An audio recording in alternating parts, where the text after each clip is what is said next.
Les vraies voix Sud Radio, le coup de projecteur des vraies voix.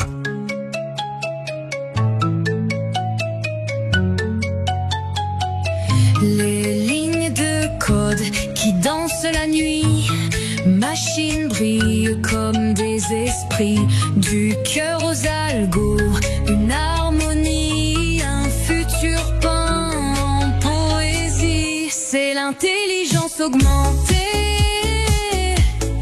Dans nos vies, elle vient briller, les vraies voix pour mieux questionner. Sur Sud Radio, elles vont guider. Félicitations à Maxime, notre réalisateur, qui a fait ce jingle en intelligence artificielle. Bravo à Maxime. Bravo Maxime. Maxime, c'est dingue. C'est dingue. Non, Maxime, c'est pas lui, là, c'est Arthur. Maxime, Non, à Paris. Arthur qui est ici, il fait rien en fait. Il écoute, il rigole, il mange des gâteaux. Tout ça, Charlie. C'est pas du tout le même. Allez, vous souhaite la bienvenue. Merci beaucoup pour ce jingle sur un sujet important, puisque on parle d'intelligence artificielle qui déboule dans beaucoup de secteurs, et l'industrie a toujours été en avant-poste des mutations technologiques, avec cette éternelle question: le progrès technique va-t-il remplacer le travail humain? Tout le monde se pose la question. On a forcément des réponses à vous donner. Comment l'intelligence artificielle finalement va accompagner, transformer et faciliter en tout cas la main humaine? Alors parlons vrai. Pensez-vous que l'IA va massivement détruire des emplois industriels? Et à cette question, l'IA va-t-elle révolutionner l'industrie? Vous dites oui à 67%. Vous voulez réagir? Le 0826 300 300. Avec Julie Boyer qui est avec nous, directrice de Global Industrie. Forcément, tout le monde, on se pose la question. Les industriels, il y a eu beaucoup de réticences pendant des années en disant comment on va l'utiliser, est-ce qu'on sait le faire, est-ce qu'on est formé, est-ce que ça va pas nous échapper? Et finalement, tout le monde l'a embrassé et ça fonctionne plutôt pas mal. Mais aujourd'hui, ils savent que de toute façon, c'est une étape inévitable. Et ils l'abordent d'une manière optimiste, faut le dire. On a fait une étude avec Ipsos, c'est parmi les premiers éléments qui ressortent, parce qu'ils savent que c'est un outil qui va améliorer la compétitivité, parce que ça crée de l'attractivité pour les métiers, ça les fait évoluer aussi, parce que ça réduit potentiellement aussi le risque de panne, ça réduit la pénibilité. Après, il faut pas avoir un discours de façade. Oui, forcément, derrière, il y a des impacts, mais l'IA, ça permet aussi à l'homme d'augmenter son pouvoir de décision, d'être dans sa véritable valeur ajoutée et pas dans des tâches répétitives. Donc, il y a véritablement des leviers. Après, c'est comme tout, il faut bien l'utiliser. Et là, les industriels sont là pour soit l'implémenter directement dans les solutions, soit au contraire faire de la formation et accompagner aussi la montée en compétences dans les différents sites pour bien apprendre ces sujets. Mais ça fait longtemps que l'intelligence artificielle elle existe dans l'industrie. Absolument. Stéphanie Deschamps, il faut l'encadrer aussi. C'est ça le souci. L'encadrer, c'est seul l'humain peut l'encadrer. Alors l'humain peut l'encadrer, mais vous avez parlé de révolution industrielle, et en fait il y a eu plusieurs révolutions industrielles. Nous avons été créés en 1800 pour la première révolution industrielle en Angleterre. La machine à vapeur. Encore avant, presque. Vous étiez déjà là, dis-nous, vous le faites. Oui, ça se voit pas. Hein. C'est son IA, c'est son clone numérique. Vous étiez ma prof en école de journalisme, alors voyez un peu. Mais nous vivons une révolution, c'est-à-dire que ça va pas remplacer, ça va changer, ça va modifier les métiers. Ce sont que de nouveaux métiers. C'est la difficulté que rencontrent les jeunes aujourd'hui, c'est que tout est nouveau. Et la nouveauté, ça fait peur, les jeunes et les moins jeunes. Mais il faut y aller. Je reprends. On lâche rien, on y va. Et aujourd'hui, si on reprend les chiffres, encore une fois, on n'est pas bon en robotisation et on n'est pas bon en IA. Mais on y va. Motivé. Sébastien Van den Bosch, est-ce que quelque part quand on pense à l'IA, c'est de l'intelligence artificielle, est-ce que ça met en danger des postes comme les ingénieurs? J'ai travaillé avec des ingénieurs pendant des années. On a commencé, c'était la planche à dessin. Après, ça a été les logiciels type AutoCAD, etc. Et aujourd'hui, est-ce qu'on se dit finalement que on va demander à un ingénieur de bâtiment ou un architecte va dire IA, fais-moi une maison de 60 mètres carrés, une chambre de tant de mètres carrés, et qu'il va faire les plans 3 minutes après?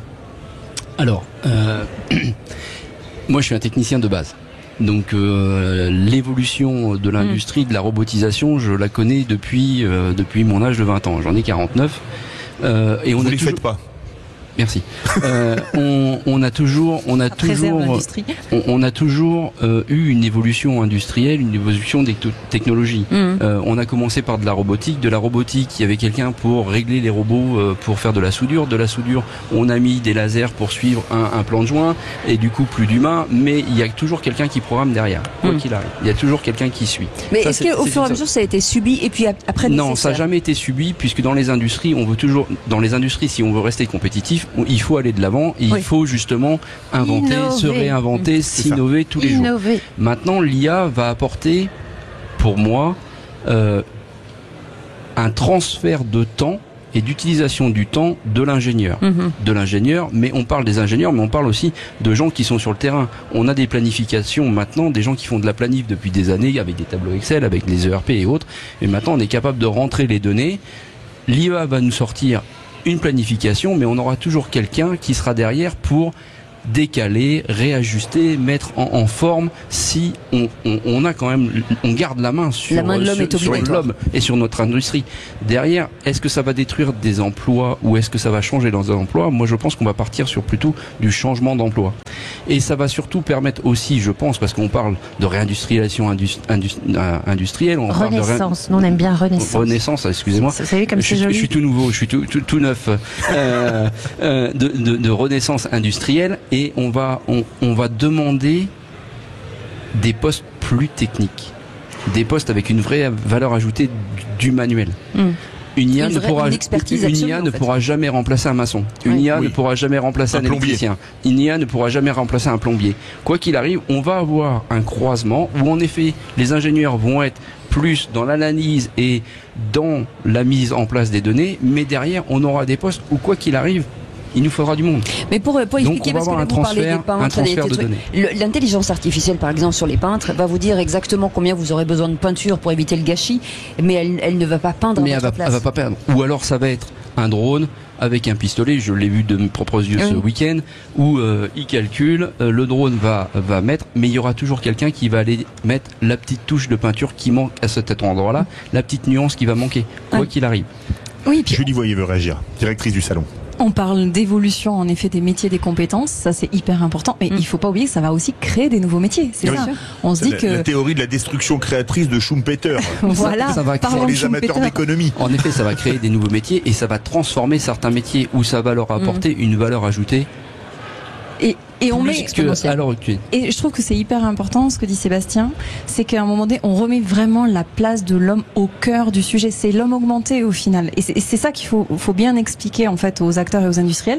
Et puis c'est un formidable levier d'attractivité aussi pour la jeunesse, quoi qu'on en dise. Toute cette transformation digitale et numérique, alors qu'on manque de jeunes talents dans l'industrie, on manque de femmes, on n'a que 28,5% de femmes dans l'industrie.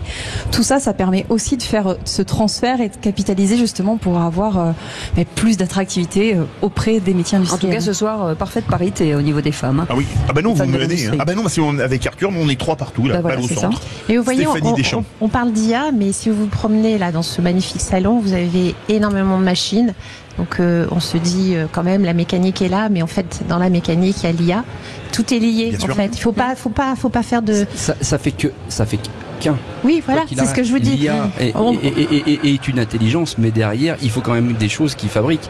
Une IA va pas pouvoir usiner un moule, une IA va pas pouvoir l'assembler, le moule, l'IA va pas pouvoir l'ajuster, va nous donner les données et les paramètres qui vont bien, mais derrière il y aura toujours la petite touche finale. L'IA, c'est pas un sujet à part entière. En fait, c'est une évolution des technologies, c'est une évolution de ce qui existe. Comme quand on est passé à l'informatisation. Bah exactement. Voilà, c'est la même chose. Donc il faut créer des data centers maintenant, il faut de la 5G pour faire circuler, il faut cybersécuriser. Enfin, c'est toute cette chaîne de valeur en fait qu'on crée aussi qui est nouvelle. C'est ça. Merci en tout cas beaucoup Stéphanie Deschamps, responsable des partenariats du cycle de renaissance industrielle de la Société d'encouragement pour l'industrie nationale. Bravo. Et merci beaucoup Julie Voyer, directrice de Global Industrie. Merci de nous avoir invités. On va rester ici encore une heure. On garde Sébastien Van der Bosch, un directeur de OMP Fonderie. Et puis on va accueillir. Ça va pas bien là. Je vais me coucher, je pense. Non, accueillir de nouveaux invités. Et on est ensemble, bien sûr, à Global Industrie 2025 jusqu'à 20h. Absolument, Cécile. Allez, à tout.